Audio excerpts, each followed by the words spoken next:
When I was first learning to swim, I was wrongly assuming that to stay afloat, you have to work really hard. When I was observing other people in the pool, I saw people trashing themselves in the water without moving anywhere and coming out exhausted. And when I looked at other people's swimming lessons, I saw them practicing using unnecessary tools and wasting time on unnecessary drills that don't take them anywhere and extend the learning period. During that time, I observed that practicing with a kickboard is pointless, and the ability to swim well has nothing to do with how strong your kick is. What is more important?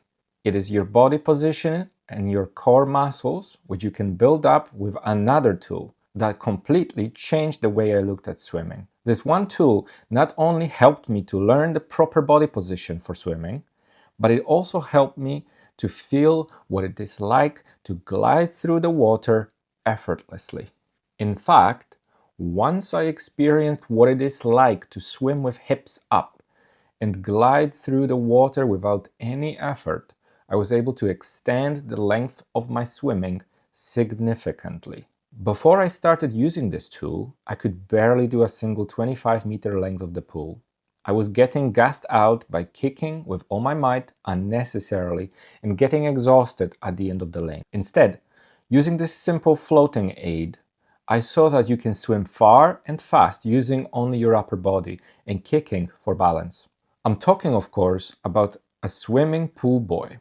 This little foam accessory will change how you swim forever.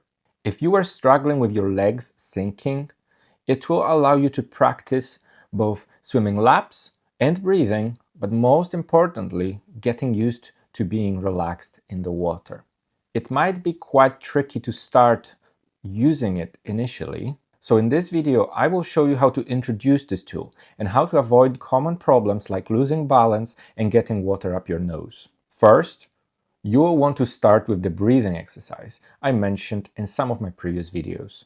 If you can't be bothered to look it up, basically, you have to inhale the air through your mouth and exhale gradually with your nose for as long as you can. The rule is, the more air you have in your lungs, the longer you will stay afloat, and as you empty your lungs, you'll sink lower. To prolong the amount of time you stay on the surface, you need to practice both how slowly you're able to breathe out, but also how relaxed your body can get. If you slow down your breathing and your heart rate, you'll be able to keep your face under the surface of the water as long as me here. You can practice by holding onto the wall with your hands and dipping your head in and out of the water repeatedly.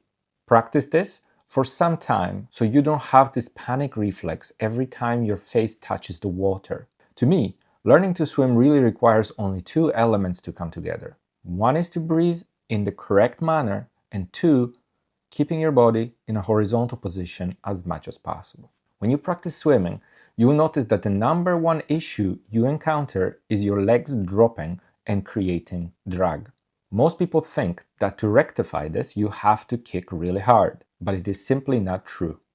All you have to do is straighten your ankles and gently kick up and down for balance. Rather than bending your knees and creating a big splash behind you, you kick from your hips and stabilize yourself with your core muscles. I'll show you how to do it in a second. First, you need to understand that every time you lift your head up to breathe, your body works like a counter lever, and that's why your legs sink. That's why we swim with our face in the water and pop up for air only for a brief moment. So let's get to practicing the body position with the pool buoy. There are 3 difficulty levels with this tool. You can place it between your thighs, between your knees, or between your ankles. The lower you place it, the harder you're going to have to work with your core muscles and upper body. We will start with the easiest one to show you how easy it is to glide on the water without kicking, once you have the proper body position. When you place it between your legs, you immediately notice how effortlessly your hips will raise to the top of the water. And now that you have the proper swimming body position, you can continue practicing your breathing patterns. Do it as much as you need to feel comfortable, because the next step is the tricky one. When you're ready, let go of the wall and feel yourself floating, flying on top of the water. Keep exhaling the air and slowly move your arms to see that you don't need too much effort to move in any direction. As you can see here, I bring my arms together and that results in me moving backwards. If I push my arms behind me, I'm slowly moving forward.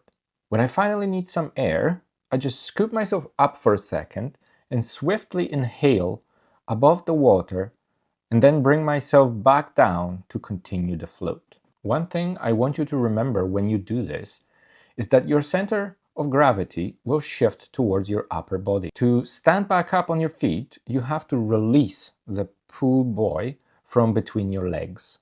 Otherwise, you will lose balance and sink headfirst, which could cause panic and inhale reflex, resulting in snorting some water into your nose. So if you think you can't hold on exhaling air any longer, just let that pull buoy up behind you so that your bottom starts sinking and the top of your body and your head rises back up to a standing position. Once you get comfortable with this, you can spend as much time floating as you want, exploring the swimming pool and seeing how far you can go without standing up or touching the wall. Eventually, your brain will get accustomed to the idea that to move forward and propel yourself in the pool, you don't need to use much energy as long as you glide in this position. In my case, I was practicing front crawl with this tool for months, which allowed me to focus on my pull technique and side breathing technique first. I didn't have to worry about kicking hard and running out of breath.